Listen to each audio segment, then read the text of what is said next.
grand dialogue. Sigika Foba. Le grand dialogue, l'émission des débats du studio Tamani sur votre radio. Sigika Foba. Le grand dialogue. Transition au Mali, quel bilan 2022? De nombreux événements ont retenu l'attention en 2022 sur le plan politique, sécuritaire et de la gouvernance, des sanctions de la CEDEAO à la publication du calendrier électoral, du renvoi de l'ambassadeur de France à l'attaque contre le camp militaire de Kati, entre autres. Quel bilan peut-on dresser de la gestion du pays en 2022? Comment évolue le processus de transition en cours? Le calendrier des élections et des réformes politiques est-il tenable? Quels sont les défis et perspectives pour 2023, le grand dialogue de Studio Tamani pose donc le débat avec nos invités. Oumar Diarra, membre de la CPM, Convention pour le Mali, soutien à la transition. Ibrahima Tamega, porte-parole du cadre d'échange des partis et regroupements politiques pour le retour à l'ordre constitutionnel. Et Dr Mariam Sidibé, spécialiste des questions sécuritaires. Je suis Imrana Kilomaïga à la présentation. Mesdames et messieurs, bonsoir et bienvenue. Le grand dialogue. Diarra, le bilan des autorités de la transition courant 2022 est-il satisfaisant? Bon, bonsoir tout le monde, tous les auditeurs de Studio Tamani à travers les Mali et surtout hommage à tous les soldats qui se battent pour le redressement de la situation sécuritaire et surtout prière pour le repos des âmes des personnes qui sont décédées depuis 2012. Et vous me demandez de parler du bilan de la transition. Je pense que c'est trop tôt de tirer un bilan parce que la transition n'est pas encore terminée. Donc je crois qu'elle est même en voie de réussite, mais pas encore en voie de conclusion. Peut-on parler de voie de réussite sans tirer un bilan? Oui, parce qu'un bilan, ça veut dire quoi? Il y a eu des actions qui ont été menées courant 2022. Il y a eu des actions. Mais est-ce que ces actions-là sont satisfaisantes? Bon, c'est une œuvre humaine. Et quelles sont ces actions-là donc? Sur le plan, par exemple, sécuritaire en 2022, il y a eu beaucoup d'acquis. Il y a eu des matériels militaires, ce qui on manquait cruellement depuis des années. Et encore, il y a eu aussi, sur le plan sécuritaire, il y a eu des réponses à des situations, ce qui nous manquait aussi pendant des années. Depuis 2012, on avait appris à reculer, ce qu'on disait, que les soldats reculaient. Mais maintenant, on a vu que c'est l'offensive, pour ne pas dire même la contre-offensive que l'armée engage maintenant contre les bandits armés de toutes sortes, contre les terroristes. Et c'est des victoires qui sont faites sur le plan militaire. Des zones entières ont été reconquises. Des bases militaires sont sécurisées maintenant, contrairement aux années précédentes où on attaquait les camps par manque d'eau, les soldats qui partaient chercher de l'eau étaient attaqués en cours de route. Il y a eu beaucoup de choses sur le plan sécuritaire. Sur les autres plans, la situation est que politiquement, le Mali est de retour dans le monde. On est de retour dans le concert des nations. Nous sommes un pays de plus en plus respecté. Personne ne peut nier que le combat pour la souveraineté a été engagé et est durablement effectué par cette transition. Aujourd'hui, nulle part dans le monde, on ne parle comme auparavant, ce qu'on disait sur le Mali, on ne dit pas les mêmes choses. C'était un pays qui n'avait aucun moyen, qui n'avait pas d'armée, qui n'avait rien. Mais aujourd'hui, on sait qu'il y a des autorités qui travaillent à la restauration de la souveraineté du Mali sur tous les plans. Sur le plan minier, on a une société minière qui a été créée. Sur le plan sécuritaire et scolaire, on a créé l'école de guerre. C'est vrai, c'est sécuritaire aussi. Et sur le plan scolaire, autrement aussi, on a beaucoup de choses qui ont bougé sur les fameux articles 39 qui avaient empoisonné les relations entre les syndicats d'enseignants et le gouvernement d'Ibeka pendant des années. Ce qui fait qu'aujourd'hui, on est en train de travailler dans les écoles. À part ça aussi, il y a eu des examens plus sereins, plus sains, plus que ce qu'on n'a jamais vu pendant plus de 10 ans. Des bacs où il n'y a pas eu beaucoup de fuites de sujets, du DF aussi. Donc je pense qu'il y a un progrès sur ces plans aussi, sur les plans scolaires. Maintenant, sur le plan économique, la situation est un peu plus difficile. on n'échappe pas à la conjoncture internationale. Et ce qui se passe avec l'embargo déjà, des voisins, des mauvais voisins qui nous ont imposé des sanctions illégales et illégitimes et inhumaines, qui ont fait que l'économie a un peu souffert. Mais heureusement, on n'a pas eu ce qu'on voulait, ce qu'ils voulaient nous faire avoir. Parce que leur souhait, c'était la paralysie totale. Mais on a eu un gouvernement qui a pu répondre. Parce que ce qu'on disait, c'était que les Mali pouvaient résister seulement pendant 15 jours. On a entendu certains Maliens même qui disaient qu'on ne pouvait pas tenir et que la situation devrait devenir intenable. Mais les sanctions-là ne nous ont pas empêchés d'avoir à nous nourrir, d'avoir à manger, d'avoir des médicaments, d'avoir des carburants, même si c'était cher. Et même aujourd'hui, c'est cher aussi. Et c'est ajouté aussi la conjoncture, la situation internationale, par exemple la guerre en Ukraine, ce qui a fait que nulle part dans le monde, les prix ne sont comme auparavant. Nulle part. C'est seulement en Russie que les prix sont plus stables. Donc ce qui veut dire que vraiment, sur tous les plans, la transition est en train de se battre. C'est pourquoi je dis que ce n'est pas fini, mais la bataille continue. En dehors de ces quelques résultats que vous avez annoncés, notamment le retour du Mali sur le concert des nations et puis le respect du Mali sur le plan international, est-ce que toutes les préoccupations des Maliens ont été prises en compte au courant 2022?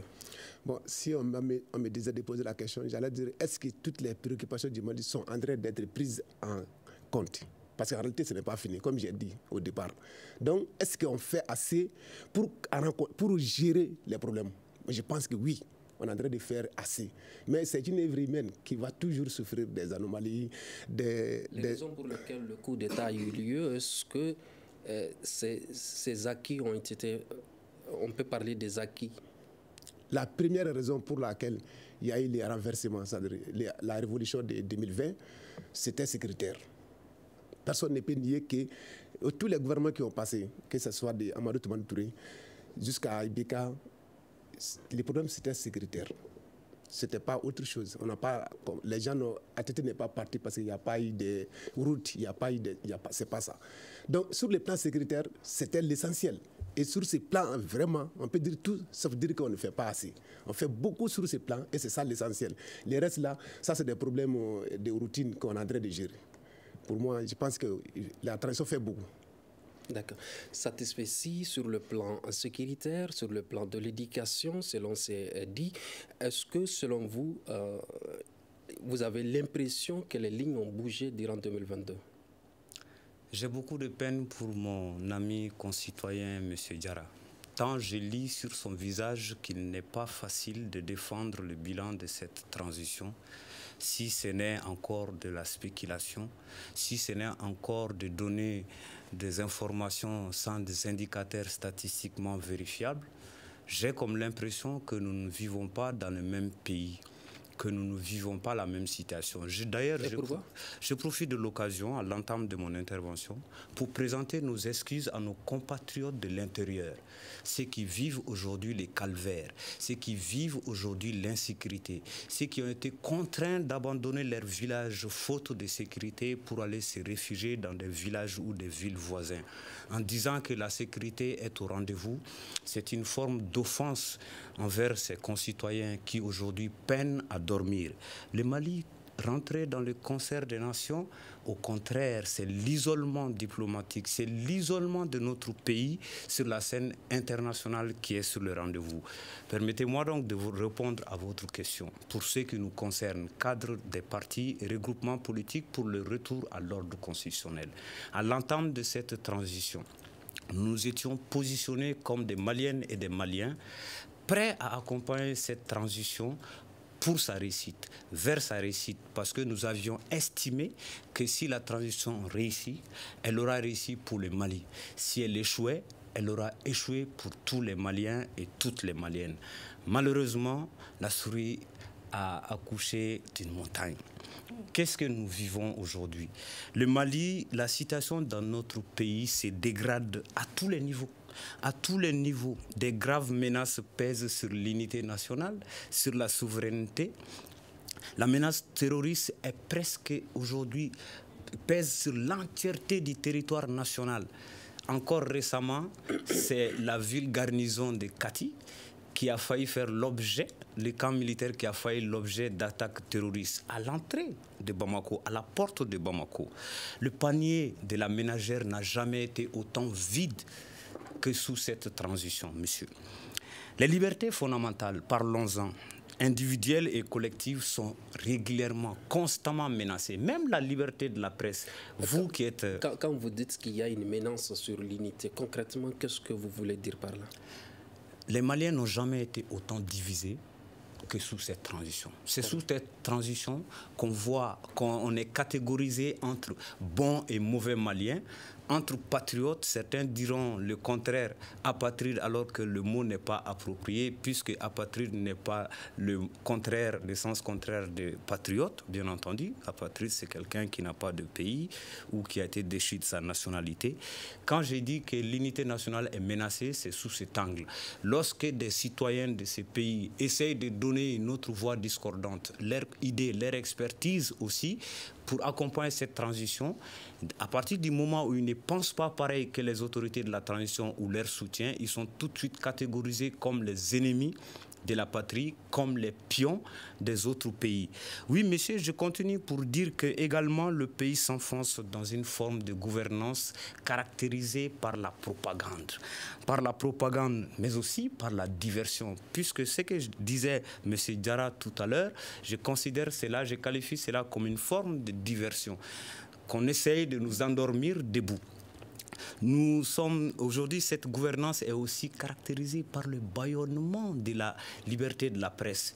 Vous conviendrez avec moi que récemment encore, un de vos collaborateurs journalistes a été traité de tous les noms. La chaîne dans laquelle il travaille a été même fermée. C'est jamais vu. On n'aurait pas pu imaginer ça. Monsieur, la crise diplomatique que nous connaissons aujourd'hui, lorsqu'il parlait de la présence du Mali dans le cortège des nations, le Mali n'a jamais été autant isolé sur le plan diplomatique. Nous avons dressé tout le monde contre nous. Nous considérons désormais tout le monde comme nos ennemis. Même avec nos voisins immédiats, c'est l'instabilité diplomatique. Avec nos voisins immédiats, avec qui nous partageons tant d'histoires, tant de liens économiques, tant de liens culturels sont aujourd'hui vus comme nos ennemis. Monsieur, c'est une situation sans précédent. Et si nous ne prenons pas garde, bien entendu, le pays s'enfonce de jour en jour. Ayons donc le courage, même ceux qui prétendent soutenir cette transition, ayons le courage, lorsque ça ne va pas, de dire que ça ne va pas. Ayons le courage de dire que là, ça va. Parce que ça va. Aujourd'hui, nous nous acheminons, il ne nous reste qu'un an et quelques mois. Et c'est pendant un an et quelques mois que la transition est censée organiser 4 élections. Les présidentielles, la présidentielle, les législatives, d'abord le référendum et les municipales. Non, ce que je veux dire par là, on continue de faire croire aux Maliens que le délai est tenable. 4 élections en un an. On saura au cours de ce débat. Le soutien à la transition évoque un bilan satisfaisant pour les opposants. Les résultats sont en deçà des attentes. Quelle analyse faites-vous du parcours des autorités de la transition courante 2022, Mariam? Merci, cher Maïga. Je pense qu'il est utile pour moi d'abord, au seuil du nouvel an, de formuler mes vœux de paix, de stabilité, de cohésion sociale et surtout de lendemain meilleur pour le Malien. Et aussi, permettez-moi, Monsieur Maïga, de déconstruire votre thématique. Vous nous parlez du bilan de la transition. Quel bilan pour 2022? Ça veut dire que vous attendez un bilan comptable dans la gestion de l'État. C'est pas que nous sommes au mois de janvier, que l'année 2022 s'est écoulée, que nous devons tenir comme une comptabilité publique ou d'une société privée un bilan pour savoir si le solde est déficitaire ou créditaire. Je pense que la gestion de l'État est bien plus sérieuse que cela. On ne peut pas cantonner l'analyse de la réussite ou de la non-réussite d'une transition sur une fourchette de 12 mois, d'une part. Et d'autre part, aussi, il faut être objectif dans ces analyses. Au cours de ces 12 mois, il y a eu des actions qui ont été menées. Est-ce que ces actions sont-elles suffisantes pour parler de bilan négatif ou positif? Je pense que non. On ne peut pas déjà évaluer un processus qui est en cours, qui n'est pas encore fini. Je pense que pour parler de bilan positif ou négatif, il faut d'abord partir de 2 postulats majeurs. Le premier postulat, pour moi, c'est que nous avons une transition qui est venue, qui n'a jamais eu, à mon avis, sauf erreur de ma part, la prétention de prendre en compte tous les besoins et satisfaire toutes les difficultés auxquelles à la fois l'État et les citoyens sont confrontés. Puisque ces difficultés sont bien antérieures à cette transition, ces difficultés datent des périodes d'indépendance ou même d'avant indépendance. Nous avons un cumul de facteurs à la fois endogènes qui sont propres au Mali, dont la non-résolution a toujours donné des ruptures au système démocratique. Le Mali aussi évolue dans un environnement géopolitique complexe. Nous avons les ramifications des crises que vivent nos pays voisins du Mali qui impactent la dynamique sécuritaire au Mali. Donc la sécurité au Mali se trouve impactée à la fois par les voisins, mais aussi par les difficultés internes que nous avons au sein de cet État. Une chose est sûre, on ne peut pas, à partir de ces entrées, dire que nous avons un bilan positif ou un bilan négatif. L'autre postulat, c'est que nous avons une transition qui a un mandat classique. Quelle que soit la transition, on sait qu'une transition, classiquement, a 3 objectifs majeurs. Stabiliser, sécuriser, organiser les élections. Et jusqu'à preuve de contraire, on n'est pas arrivé au bout de cette période impartie, à cette transition. Et moi, si j'arrive à la fin de cette période, que je n'ai pas les élections telles que convenues, là, je peux permettre de prononcer si cette transition a-t-elle atteint ou pas ses objectifs. Ça, c'est les 2 postulats auxquels on peut partir. Mais de constat général, il est indéniable que l'insécurité est toujours une réalité au Mali. Le front du nord et au centre et les régions sud et est sont en train d'être impactées, sont en train d'être touchées par des actes d'insécurité. Les régions qui étaient jusque-là épargnées ne sont plus épargnées. Au-delà de cette insécurité, l'inflation n'a jamais été aussi réelle au Mali. Les difficultés, le besoin d'État de la population n'a jamais été aussi réel. La population demande l'accès aux services sociaux de base.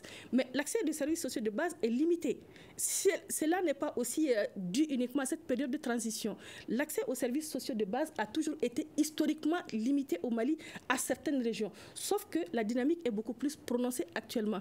Après, les difficultés d'accès à la sécurité et les difficultés d'accès aux services sociaux de base de manière classique, on se rendra compte qu'il y a à la fois une pression interne et une pression externe sur la question de gestion de cette transition, tout en occultant le mandat classique de cette transition. Les chantiers de réforme auxquels nous imputons à cette transition, a-t-elle le temps, a-t-elle la légitimité nécessaire de porter ces chantiers, si ces chantiers de réforme vont au-delà des questions de sécurisation ou des questions d'élection? Donc, je dirais que d'abord, il n'est pas très judicieux de vouloir tenir un bilan comptable dans la gestion d'un État parce que nous sommes à la fin de l'année, au mois de décembre, pour tenir. Donc, je ne suis pas tout à fait en phase avec la construction des thématiques de nos échanges de cet après-midi. Pour moi, ça doit être reformulé d'abord. Quand vous dites que au niveau sur le plan insécuritaire, que dans les régions, la sécurité se dégrade de jour en jour, du sud au nord, au centre, alors que les autorités de la transition se félicitent de la montée en puissance de l'armée malienne qui permet aujourd'hui, qui fait qu'aujourd'hui l'armée n'est plus attaquée dans les garnisons. Est-ce que cela n'est pas aussi un succès du côté de la sécurité? Moi, en fait, je suis comme vous, je m'en tiens à ce qui est annoncé officiellement par la direction de la presse, la DIRPA ou toutes les autres presses civiles qui sont là, qui nous donnent des nouvelles des différents fronts. Et je suis obligée de m'en tenir à ces nouvelles. Au-delà de ces nouvelles, je me rends compte qu'il y a de plus en plus de réfugiés. Le nombre de réfugiés de 2012 à aujourd'hui n'a pas diminué. Le nombre de déplacés n'a pas diminué. Je parle des déplacés internes. Même si on est en train de ventiler des chiffres de retour massif de certains réfugiés dans leur localité d'origine, mais tout en occultant les chiffres de nouveaux départs de ces mêmes zones pour partir vers d'autres pays ou encore d'autres régions du pays. Donc pour moi, tant qu'il y a ces vagues de déplacements massifs au sein de la population, tant que la population ne peut pas avoir la quiétude ou la tranquillité d'avoir quelques heures sans qu'il y ait des échanges de tirs, cette population qui se trouve prise entre deux feux, le feu de notre armée nationale et le feu des groupes armés non étatiques. Donc la population est entre deux feux où le seul recours reste de prendre le chemin de l'exil. Donc pour moi, l'un des indicateurs majeurs de réussite ou d'échec de la sécurisation du territoire peut être jaugé à travers le nombre de personnes déplacées et réfugiées maliens. Et jusqu'à preuve de contraire, nous avons un chiffre des plus importants. Mais loin de moi l'idée que je dirais que non, notre armée a échoué. Non, il faut être conscient aussi des difficultés que notre armée a. La difficulté est quoi? Nous avons l'un des quotas les plus faibles au monde. Nous avons un pays qui fait 1 241 000 km². 1 240 000 km² avec une population plus ou moins de 20 millions, selon les chiffres officiels. Et si on divise le nombre de militaires actifs aujourd'hui par rapport à la population, par rapport à la superficie, nous avons l'un des quotas les plus faibles. Sachant que à la fois cette infériorité numérique est appuyée par aussi une faiblesse logistique, même si cette faiblesse logistique, l'armée tend à combler cette faiblesse logistique à travers l'acquisition de nouveaux matériels de guerre, à travers des formations, mais on se rend compte qu'il y a beaucoup d'efforts qui restent à faire aujourd'hui. Même si les difficultés de cette armée, on ne peut pas objectivement dire que oui, parce que l'armée est mise à mal, parce qu'on vit cette période de transition. Non, nous n'avons pas eu une armée qui ait un parcours des plus parfaits. Non. Donc on ne peut pas imputer ces difficultés non plus de l'armée à la transition, en toute objectivité. Donc je veux en fait dire que nous avons un État qui se construit dans une crise permanente. Nous avons un État depuis 1960. Aujourd'hui, nous sommes en janvier 2023 où on passe de crises sociales à des crises politiques, à des crises sécuritaires. Les crises sont multiples et complexes. Et ces crises font partie de la construction étatique du Mali. Et la transition n'a pas un coup de baguette magique pour prétendent régler tout ceci en 18 mois.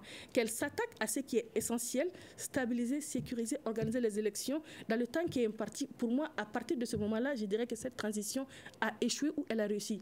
Et pour l'instant, je n'ai pas de preuves pour parler de réussite ou d'échec de cette transition et je m'abstiendrai de tenir un bilan comptable annuel de la gestion d'un État. Donc, je vous dirais, M. Maïga, de revoir la formulation de votre titre aujourd'hui.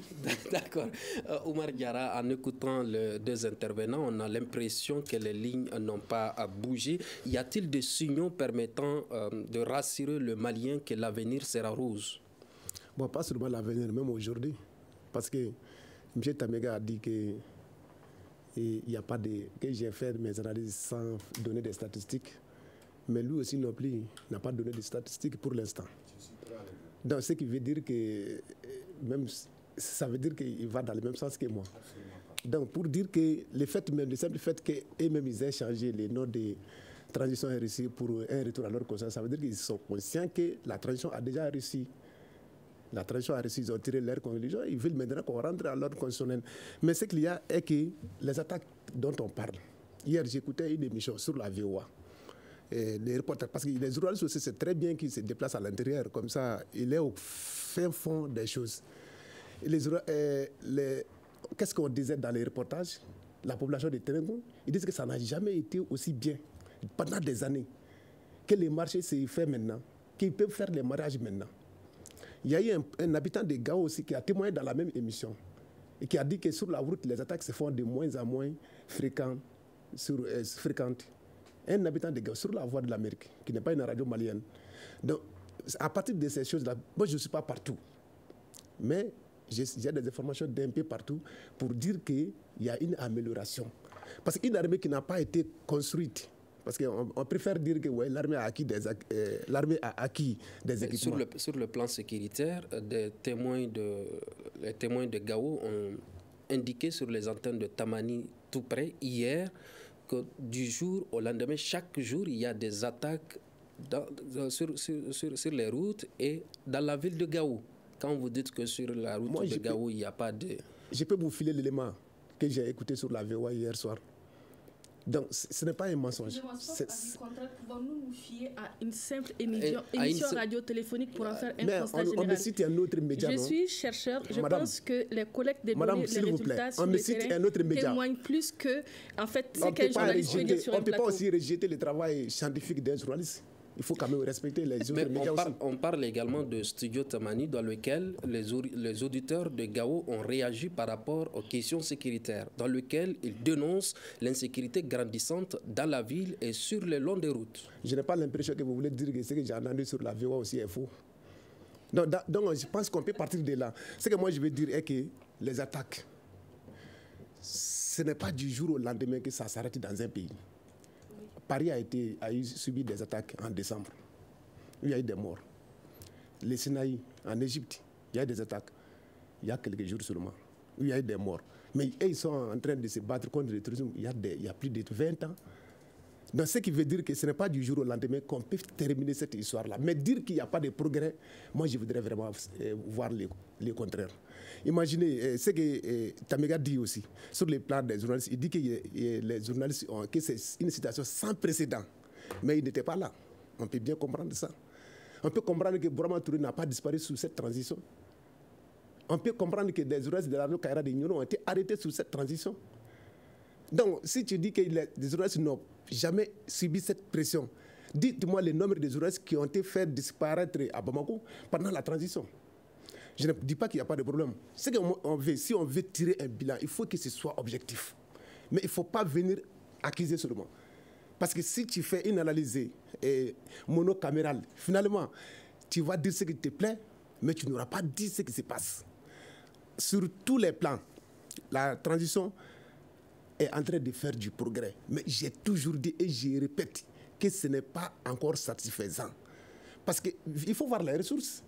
Quand on parle du panier de la ménagère, en France, on est en train d'augmenter les prix du carburant jusqu'à plus de 15%.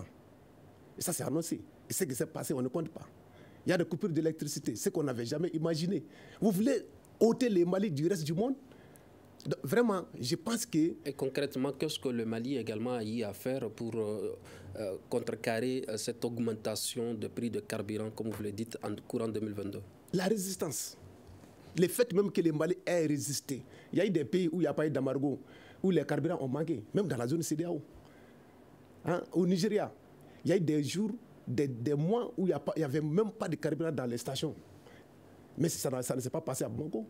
Ce qui veut dire que nous avons eu des gens qui ont beaucoup travaillé. Une transition, des autorités qui ont travaillé pour qu'on puisse être là où on est aujourd'hui. Si aujourd'hui on parle de cherté, ce n'était pas commencé pour ça. Imagine des pays voisins qui s'unissent pour dire, bon, on va vous bloquer en tout. Parce que c'était un mensonge de dire que les médicaments n'étaient pas concernés par l'embargo, que la nourriture n'était pas concernée par l'embargo, que cela pouvait passer. C'était un gros mensonge. Tu bloques les finances d'un État. Tu veux qu'il achète les carburants avec quel argent? Tu veux qu'il achète les nourritures avec quel argent? On a eu des partenaires, heureusement. Donc, ce qui veut dire que nous sommes bien dans le monde. Comme l'autre dit qu'on a été isolés, mais je veux qu'ils me disent on est isolé comment? On ne travaille pas avec quel pays dans le monde aujourd'hui? Concrètement, quelles sont les actions menées par les autorités de la transition dans lesquelles les Maliens peuvent dire que l'avenir est meilleur?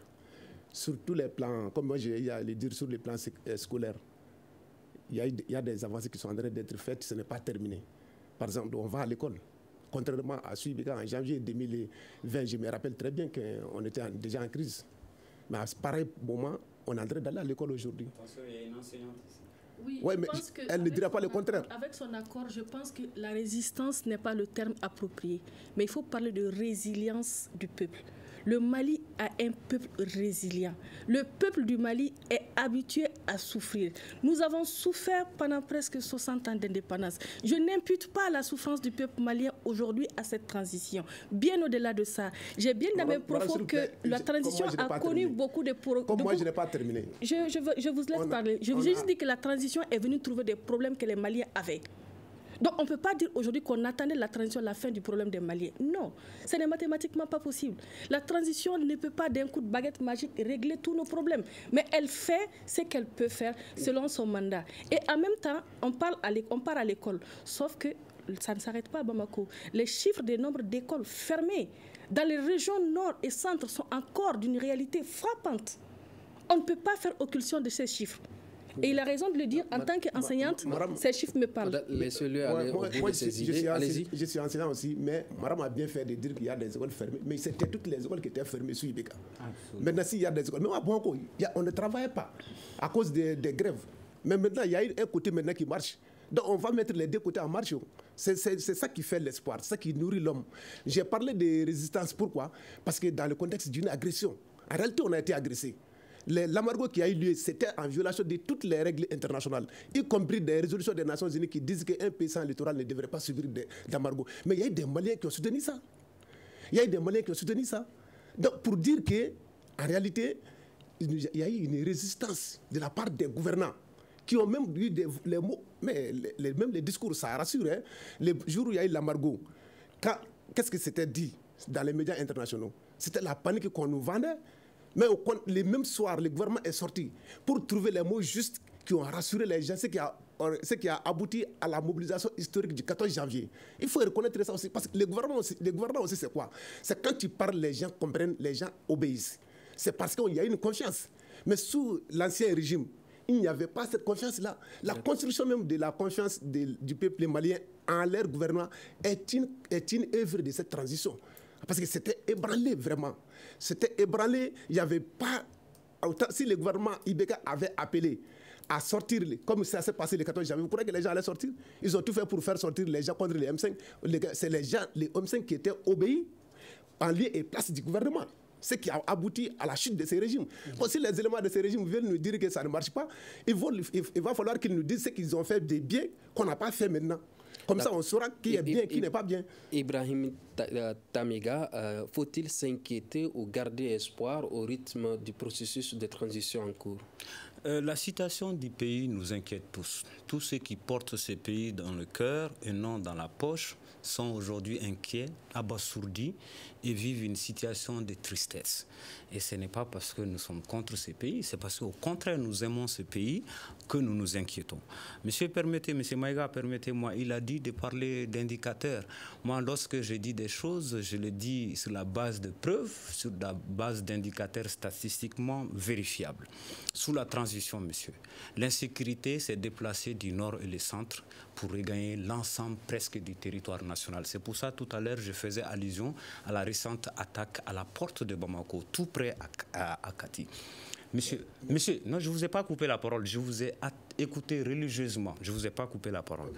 La France n'est plus à Kidal, monsieur, la France est partie. À un moment, on nous disait que la France nous empêchait de rentrer à Kidal, que la France empêchait notre armée et nos autorités de s'installer à Kidal, de s'inviter à Kidal. Elle est partie depuis bien quelques mois. Qu'est-ce qui nous empêche d'aller à Kidal? C'est aussi un indicateur vérifiable. Monsieur, le panier de la ménagère, comme je disais tout à l'heure, n'a jamais été aussi vide. Je parle sous le contrôle d'une mère de famille qui est ici, sur le plateau. Combien il achetait les riz hier? Combien il achetait les condiments hier? C'est bien sous cette transition, elle peut les témoigner en tant qu'épouse d'un heureux mari du Mali. Pour dire qu'aujourd'hui, c'est une situation difficile, délicate pour elle d'assurer les 3 quotidiens. Je ne dis pas qu'elle n'assure pas, qu'elle n'arrive pas à assurer, mais elle peut témoigner ici en tant que femme que c'est de plus en plus compliqué et sous cette transition. Notre économie nationale est en mal. Demandez aux inspecteurs des finances. Là aussi, c'est des indicateurs statistiquement vérifiables. Demandez aux inspecteurs des finances. Demandez au DFM combien de factures non payées sont déposées sur leur table. Demandez au Trésor de la République. Demandez à certains enseignants qui attendent encore leur salaire d'il y a quelques mois sous cette transition, monsieur. L'embargo a été levé. L'embargo que vous avez qualifié ici d'illégitime et d'illégal. Vous avez dit même que l'embargo était à la base de cette montée du prix des denrées alimentaires. L'embargo est derrière nous. Pourquoi après l'embargo, si les prix ne grimpent pas, il ne baisse pas. Qu'est-ce qui explique cela? C'est l'incapacité des autorités de la transition à réguler les prix. Monsieur, pourtant, nous avions entendu parler de subventions ici pour nous permettre d'alléger certains prix. Les autorités se sont levées pour dire qu'ils vont tout faire pour réguler les prix.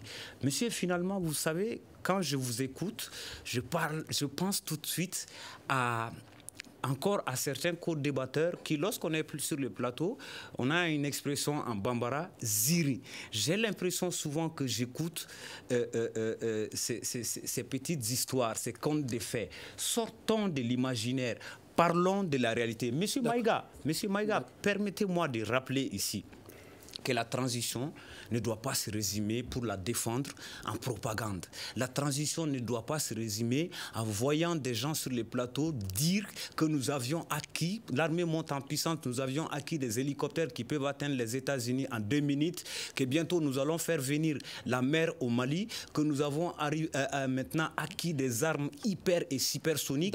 La transition ne doit pas se résumer en propagande et en mensonge. Disons les choses clairement. Monsieur, je suis à vos dispositions pour votre prochaine question. Courant 2022, le Mali a misé sur la diversification des partenaires, notamment avec la Russie, l'Iran, la Turquie. Cela a-t-il changé quelque chose sur le plan sécuritaire? Monsieur, si ce n'est les mercenaires de Wagner, quel autre partenaire nouveau vous avez vu ici? Au-delà de tout ce qu'on nous raconte, diversification... Le Mali a récemment reçu des drones de la part de la Turquie. N'oubliez pas de dire aussi qu'il n'y a pas longtemps, sous cette transition, le Mali a continué d'acquérir des armes qui avaient été précédemment achetées par le régime de feu Ibrahim Boubacar Keïta. Ne disons pas tout, ne mettons pas tout. Mais bien entendu, monsieur. Des commandes ont été faites sous le régime Ibeka et des acquisitions ont été enregistrées sous cette transition. Monsieur, ce n'est pas des choses qu'on a entendues, c'est des choses qu'on a vues, monsieur. Ce sont des réalités indéniables que beaucoup peuvent témoigner. Même mon cher Diarra pourrait le témoigner, bien entendu. Donc, diversification des partenariats, c'est notre souhait. C'est notre souhait dans ce sens qu'un pays ne peut pas dire qu'il n'a qu'un seul et unique partenaire. Aucun pays du monde ne s'interdit de travailler avec certains collaborateurs, certains partenaires qui peuvent contribuer à son développement, à son rayonnement dans le cortège des nations. Il faudrait que cela se fasse, bien entendu, à travers la règle de l'art. Maintenant, ce qui est important, faut-il arracher sa main de la main d'ex-colonisateurs pour aller s'offrir à un autre colonisateur? Qu'est-ce que la Russie actuellement fait pour impacter positivement sur la sécurité dans notre pays? Est-ce que depuis l'arrivée des mercenaires de Wagner, nos concitoyens du Nord dorment tranquillement? Est-ce que vous avez la preuve qu'il y a des mercenaires sur le territoire malien? Monsieur, avez-vous la preuve? Ce n'est pas moi qui le dis. Ce sont nos autorités de la transition, tantôt qui disent qu'ils ont fait appel à... Ce n'est pas moi qui l'ai inventé, monsieur. Les autorités ont toujours parlé des instructeurs russes et non des mercenaires russes. Monsieur, vous êtes journaliste. Vous êtes d'accord avec moi? Vous êtes journaliste. Vous-même en âme et en conscience. On parle, oui ou non, de la présence de Wagner dans notre pays. Vous le savez. Si moi je le dis, autorités maliennes. Si je le dis sur un plateau de télévision, c'est que, bien entendu, un plateau de télévision, ce n'est pas n'importe quelle tribune, monsieur. Oui, nous avons entendu parler de la présence de Wagner ici et non de l'armée russe. L'armée russe aujourd'hui est d'ailleurs préoccupée par la situation en Ukraine. Je ne pense pas que c'est au Mali qu'elle vient. Et vous croyez à ces dires plus que les dires des autorités maliennes? Monsieur, de vos autorités? De quelle autorité? Vos autorités. Des autorités de la transition. C'est vos autorités. Des autorités issues d'un coup d'État militaire contre un régime démocratiquement élu. D'accord. Mariam, quel était le bilan des relations entre le Mali et ses partenaires à la même période 2022? Permettez-moi d'abord de m'inscrire en faux sur certaines allégations de M. Tamiga, en toute objectivité. Je ne peux pas travailler sur les questions sécuritaires et prétendre que l'insécurité a gagné les régions du centre sous la transition. Non. Non, je n'ai pas dit ça.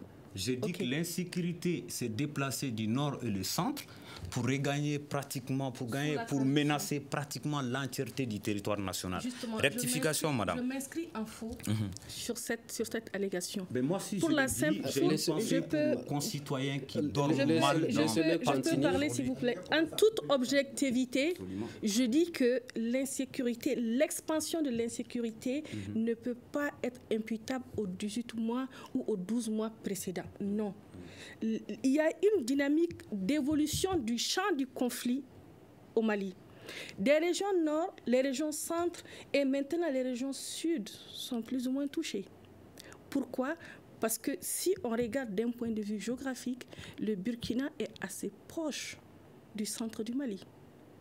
Le Burkina est assez proche du sud du Mali à travers Sikasso. Donc en toute objectivité, il y a l'évolution du champ du conflit, il y a l'évolution des acteurs du conflit. Donc, que je rectifie M.